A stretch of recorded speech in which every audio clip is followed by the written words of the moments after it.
Alloh taoloning ba'zi kunlarni boshqa kunlardan ko'ra ortiqroq va afzalroq qilib qo'yishi bandalarga savoblarini ko'paytirib olishlari uchundir. Muhammad ibn Maslama al-Ansori radhiyallohu anhu dan rivoyat qilingan muborak hadisda Payg'ambarimiz Muhammad Mustafa sallallohu alayhi va sallam zamoningizda Robbingizning tuhfalari bor. Uni qarshi olinglar.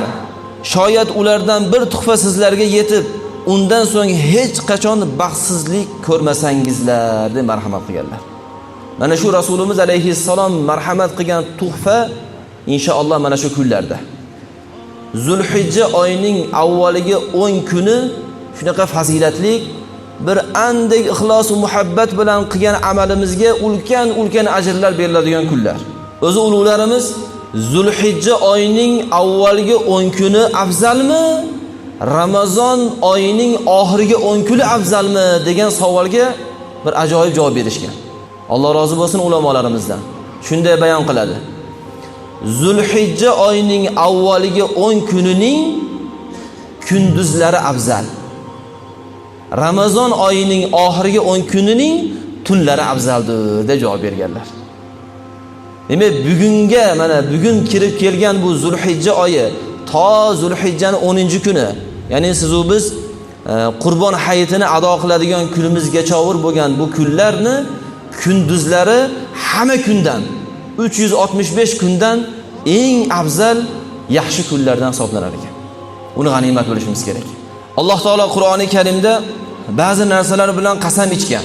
Mufassirlarimiz bu qasam ichilgan narsalar Alloh taolo nazdida qadri baland ekanidan dalolat beradi. Shuning uchun Alloh taolo qasam ichgan bu narsalar bilan deydi.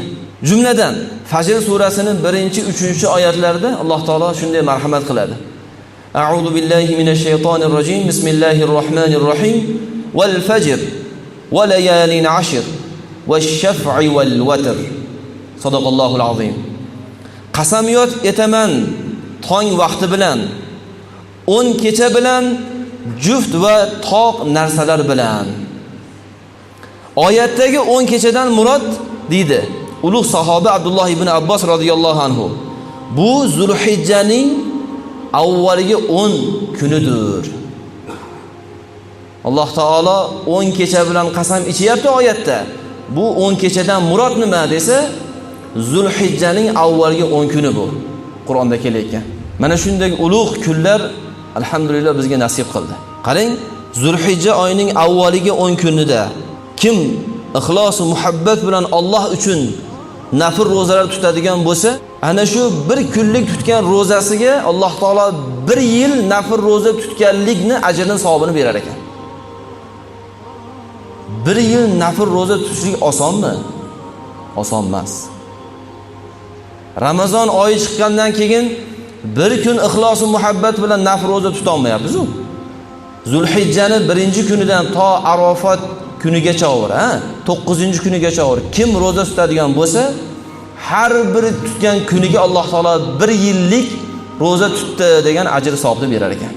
Endi qarang, Zulhijja oyining avvalgi 10 kunligini kechalarini kim bedorlik bilan tahajjud namozlari deymizmi, nafl namozlari, Qur'on tilovati, zikrulloh, tasbih, istig'for aytib o'tkazadigan bo'lsa, o'sha Ramazondagi 26 dan 27 ga o'tar kechasi, Qadr kechasiga va'da qilingan ajr savobga ega bo'lar ekan.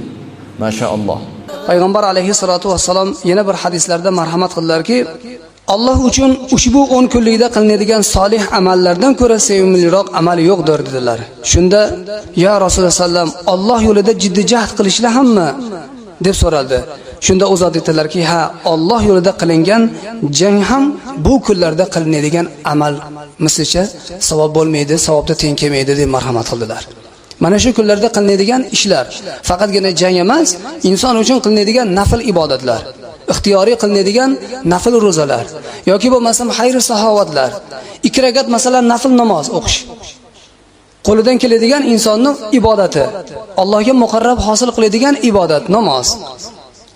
Shuni o'qiyapti. Maqsadi nima? Allohga qurbat hosil qilay. Boshqa kunlarda 1000 rakat o'qiy, lekin shu oyda, shu kunlarda 2 rakat o'qsam Allohga muqarrab bo'lar ekanman.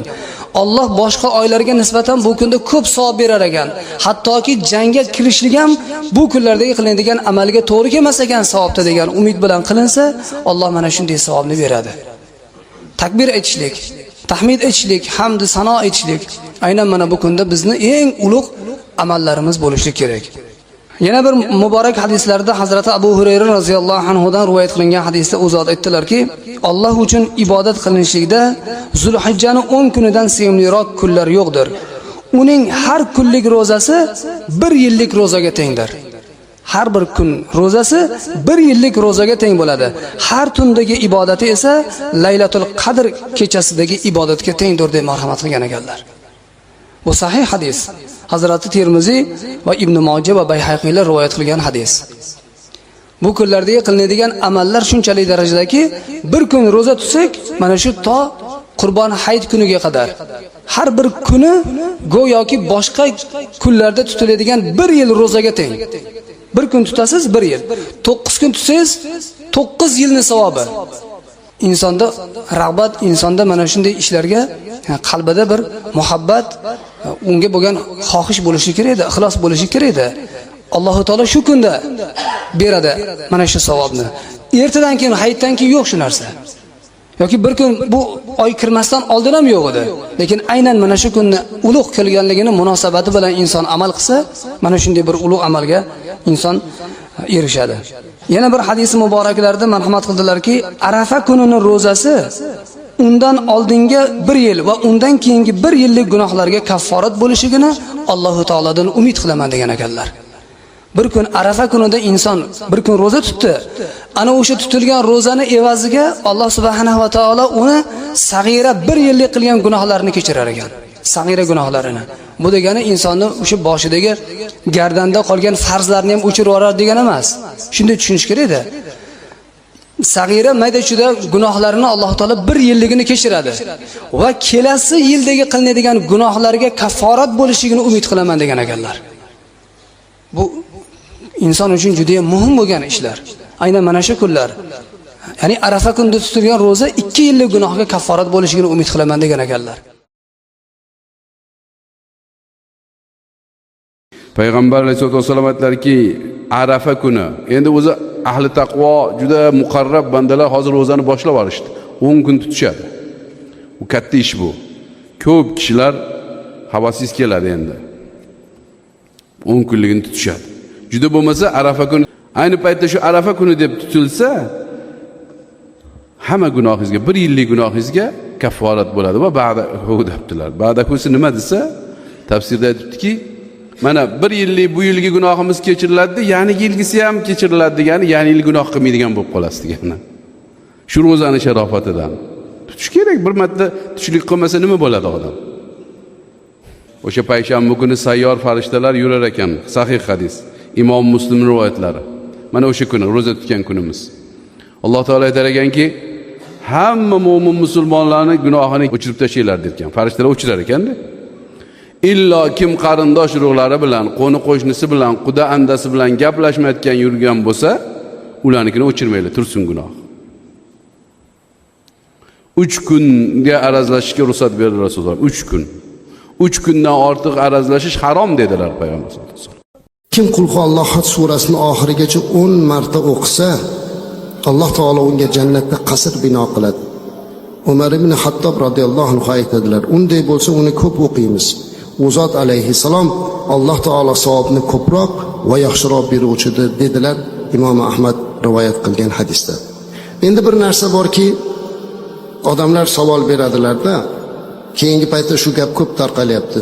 Gunohlarni qilib falon ishni qilib qo'ysa yuvilib ketar ekan. Bor umrani qilib kelsa yuvilib ketar ekan bunda. Azizlar, bu narsalar hammasi taqvoda Allohdan qo'rqib turgan odamlar uchun. Allohdan qo'rqib, fazilatidan umid qilasiz va siz duo qilib Allohdan sura ixlos bilan o'qiyotgan odam, ixlos bilan duo qilayotgan odamda rosakam ixlos bo'lsin-da. Alloh yagona deb turibsiz.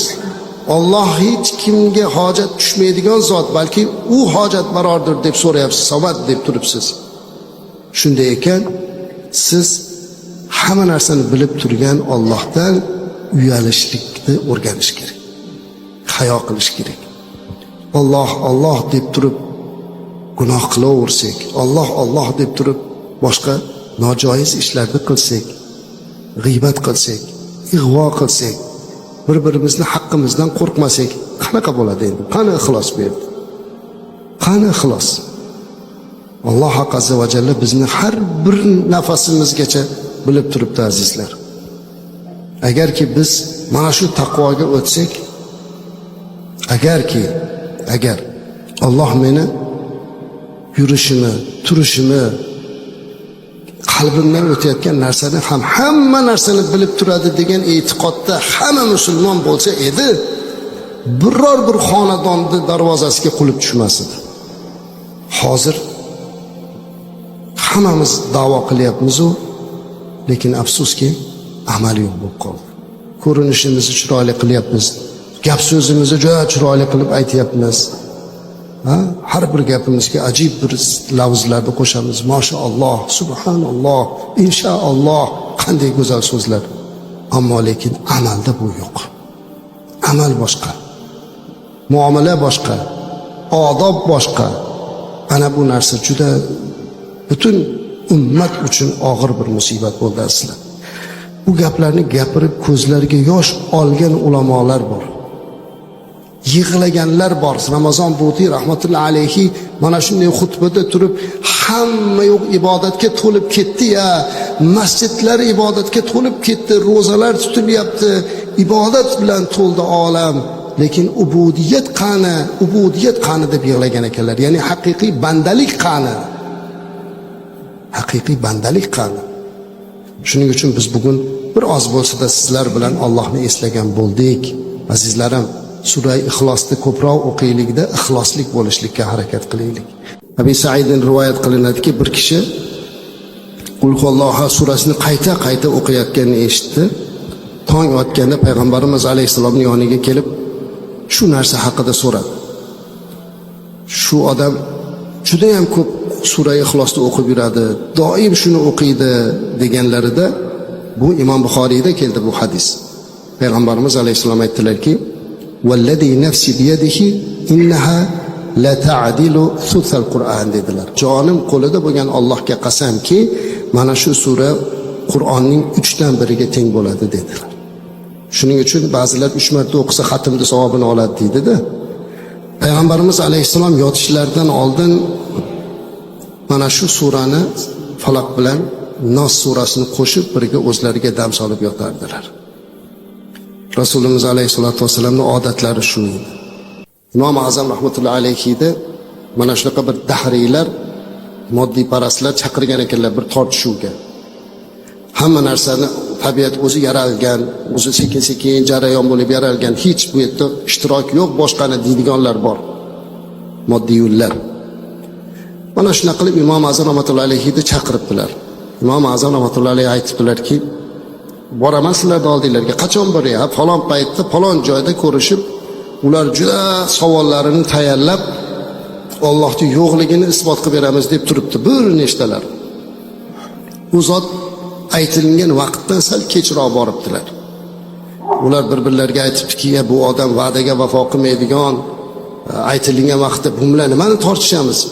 Kirib kelganlarda siz debdi, olim bo'lsangiz, sizni shuncha odam kutib turibmiz, falon paytda kelaman deb shuncha kech qolasizmi desa, u zot Imom Azam rahmatullohi alayhi uzr so'rab aytdilarki, meni kechiringlar, men oldinglarga kelayotgandim, orada bir daryo bor ekan, shuni qayiqda o'tib kelayotgandim. Birdan to'lqin bo'lib, to'polon bo'lib yiqilib ketdim, qayiqim parchalanib ketdi. Keyin endi nima qilaman-ekin, cho'kib ketamanmikin desam, parchalanib ketgan qayiq bir-biriga yopishib yana qayta qayiq bo'lib meni olib o'tib keldi. Shuni menib sizlarning oldinglarga keldi. Rosa kulishibdi haligilar. Endi siz bilan tortishamizmi shu gapdan keyin? Qanaqa qilib parchalangan yog'och yana qayta qayiq bo'lishi mumkin desa, yo'q, bo'lishi mumkin. U usta qiladi, u yog'ochni oladi, qoqadi. Qiziq ekansizlar sizlar. Bitta qayiqda o'zidan o'zi paydo bo'ldim desam ishonmayapsizlar. Menga hozir butun dunyoda o'zidan o'zi paydo bo'ldi deb tortishmoqchisizlar. Nimani tortishaman sizlar bilan? Hammasi lol bo'ldi. Bu tizim bilan yaratilgan koinotu borliqni yaratgan Robbimiz qoidasi. Buni hech kim aqli yetmaydi azizlar.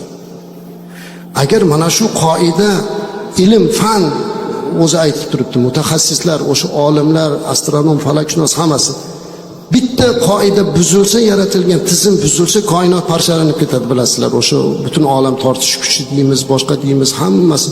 Lekin shuni boshqarib turgan zot Robbimiz Alloh. Eng qalbimizga beradigan xursandchilik shularning hammasi biz uchun azizlar. Bandalar uchun qildi Alloh taolo. Shuning uchun qul huvallohu ahad deganimizda Alloh yakkadir, yagonadir. U Alloh bizning Robbimizdir.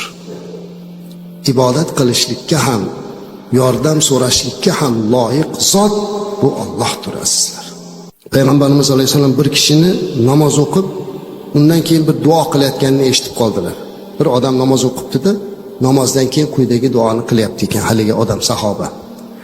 Allohumma inni as'aluka bi anni ashhadu an la ilaha illa antal ahadus samad alladhi lam yalid va lam yulad va lam yakul lahu kufuwan ahad. Mana shu duoni qilyapti ekan. Ya'ni qul huvallohu ahadning ichidagi oyatlar bilan duo qilyapti. Ey Alloh, men sendan o'zga iloh yo'qligi, sen yakka yagona, as-samad, tug'magan va tug'ilmagan, tenging yo'qligiga guvohlik berib so'rayman dedi. Shunda eshitib payg'ambarimiz alayhisalom qarab aytdilarki: "Vallazi nafsi biyadihi", jonim qo'lida bo'lgan zotga Allohga qasam ichib aytamanki, dar haqiqat ismi azam bilan so'radi, u bilan so'rasa beriladi, duo qilinsa ijobat qilinadi dedilar. Bu Imom Abu Dovud, Nasoiy, Termiziy, Ibn Mojalar rivoyat qilgan hadis asli. U ismi azam bilan duo qilib so'radi deyaptilar. Ismi azamga qo'shyaptilar buni, ya'ni ulug' ismlar. U bilan so'rasa beriladi, duo qilinsa ijobat qilinadi dedilar. Sura-i Ixlosni ko'proq o'qib, uni ko'proq mana shu duolarimizda qo'shib borishligimiz kerak bo'ladi.